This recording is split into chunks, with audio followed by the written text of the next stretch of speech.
नमस्कार दोस्तों, स्वागत है आप सभी का हमारे चैनल चर्चा के विषय पे।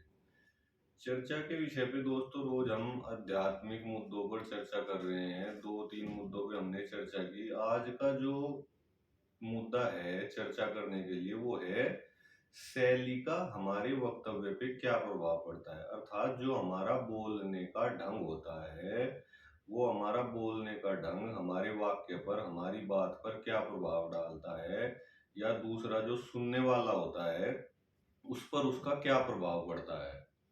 इस बारे में हम दोस्तों चर्चा करेंगे। जैसे आपने देखा होगा कई बार हम बहुत अच्छी बात कहते हैं, लेकिन जब हम उसे थोड़े क्रोध में कह देते हैं तो उस बात का इतना प्रभाव नहीं पड़ता समाज पर, या किसी चीज भी अभी तो किसी आदमी के सामने हम वह बात बोल रहे हैं उस पर हमारी बात का इतना प्रभाव नहीं पड़ता और उसका इतना गहरा अर्थ नहीं समझा जाता जितना गहरा अर्थ उसका होता है।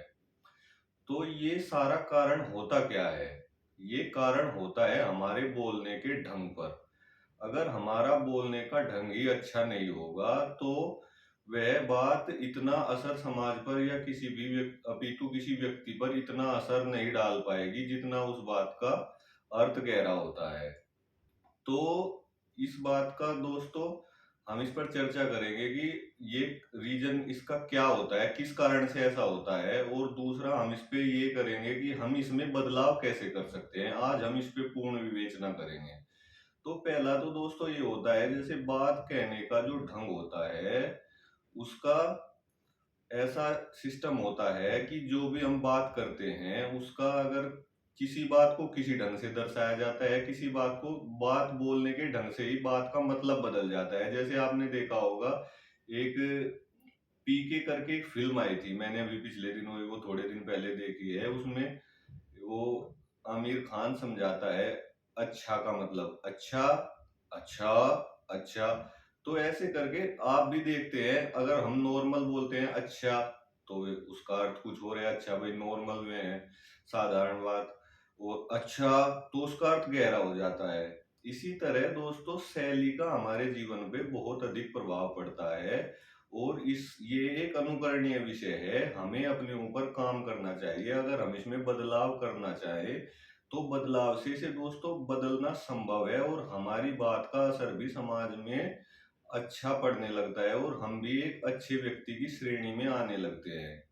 लेकिन उसके लिए हमें दोस्तों प्रयास करना पड़ता है। अब मैं आपको उसका तरीका बताता हूँ कि हम इसे किस प्रकार से बदल सकते हैं।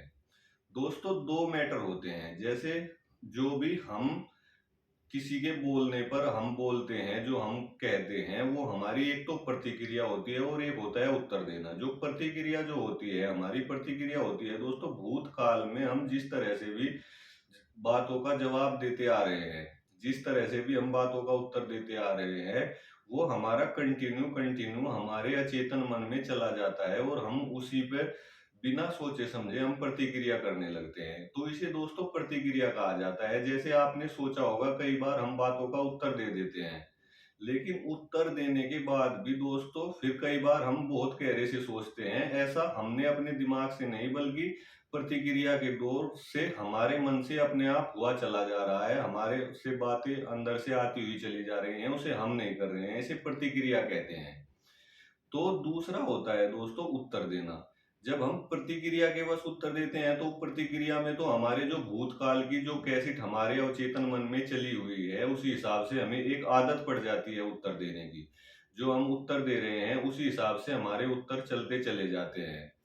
और एक होता है दोस्तों रिस्पॉन्स, उत्तर देना सोच समझकर। जैसे दूसरे ने सामने से बात कही, हम उस बात पर कुछ विचार करें, 10 सेकंड 20 सेकंड विचार करने के बाद जब हम उत्तर देंगे तो उसे रिस्पॉन्ड कहा जाता है। उसे उत्तर देना मतलब इस भाषा में कहा जाएगा कि उसे हम अपने चेतन मन से सोच समझकर विचार कर जब उत्तर देते हैं तो वो रिस्पॉन्स करने का जो तरीका होता है उससे धीरे धीरे हमारी शैली में भी प्रभाव पड़ने लगता है और हमारी शैली अच्छी होने लगती है।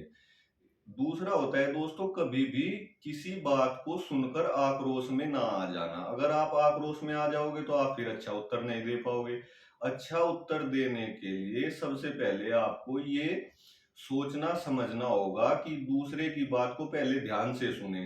अगर ध्यान से सुने बिना आप उत्तर दे दोगे तो फिर आप प्रतिक्रिया से उत्तर दे दोगे, आप पूर्ण उसे समझ नहीं पाओगे। अगर आपको एक अच्छा उत्तर देना है और आप चाहते हो कि आपकी बात का समाज में प्रभाव पड़े, या जिन भी 4 व्यक्तियों के बीच में आप बात बोल रहे हैं वो आपको एक अच्छा और एक ज्ञानवान व्यक्ति समझे, तो उसके लिए दोस्तों आपको अपनी इस प्रतिक्रिया वाले चरण पे काफी काम करना होगा। आपको देखना होगा मैं किस प्रकार से उत्तर दे रहा हूं, और आक्रोश में कभी भी उत्तर नहीं देना होगा। अगर आप आक्रोश में उत्तर देंगे तो आप कितनी भी अच्छी बात कहेंगे उसका प्रभाव समाज में वह न पड़ेगा जो आप चाहते हैं, और कोई भी समाज का व्यक्ति आपको इतना अच्छा न समझेगा, ना आपकी बात को इतना गहरा समझ कर चलेगा, क्योंकि आपने वह बात आक्रोश में बोली है। तो सबसे पहले तो हमें ध्यान देना है, दूसरे की बात को हमें ध्यान से सुनना है। और दूसरा हमें क्या करना है दोस्तों, कभी भी उस बात पे चाहे वो हमें थोड़ा आक्रोश अंदर से बात दे भी रही हो, उस पे आक्रोश न करके सोच समझकर, जब हम प्रतिक्रिया न करके जब हम उत्तर देते हैं तो हमारा उत्तर बहुत ही सरल, अच्छा और दूसरे की समझ में आने वाला होता है, और दूसरों को भी हमारी बात सुनकर ऐसा लगता है कि इस व्यक्ति का उत्तर अच्छा है और इसने अच्छी बात कही है। क्योंकि अच्छी बात तो हमने कही होती है, गहरी बात दोस्तों मैंने ऐसे ऐसे व्यक्ति देखे हैं जो इतनी गहरी गहरी बात कह जाते हैं, लेकिन आक्रोश में कहने के वश उनकी बात का कोई उत्तर नहीं बनता, और दूसरे आदमी सोच के उन्हें आक्रोश, क्योंकि आक्रोश की शैली ही ऐसी होती है, आक्रोश में आदमी कितनी भी अच्छी बात कहेगा उसका उत्तर और उसका ढंग कहने से सारी बात का मतलब पलट जाता है और आदमी उसे इतना अच्छा समझकर नहीं चलता। तो दोस्तों अब मैंने आपको बता दिया शैली का हमारे वक्तव्य पे, हमारे वाक्य पे क्या प्रभाव पड़ता है। अगर आपको भी ऐसी समस्या आती है तो आपको जरूर इस पे काम करना चाहिए। तो दोस्तों ये आज की हमारी चर्चा हम यहीं पे समाप्त करते हैं। वीडियो को लाइक कर दीजिए, शेयर कर दीजिए और चैनल को कर दीजिए सब्सक्राइब। मिलते हैं किसी अगली वीडियो में और अगले विषय के साथ।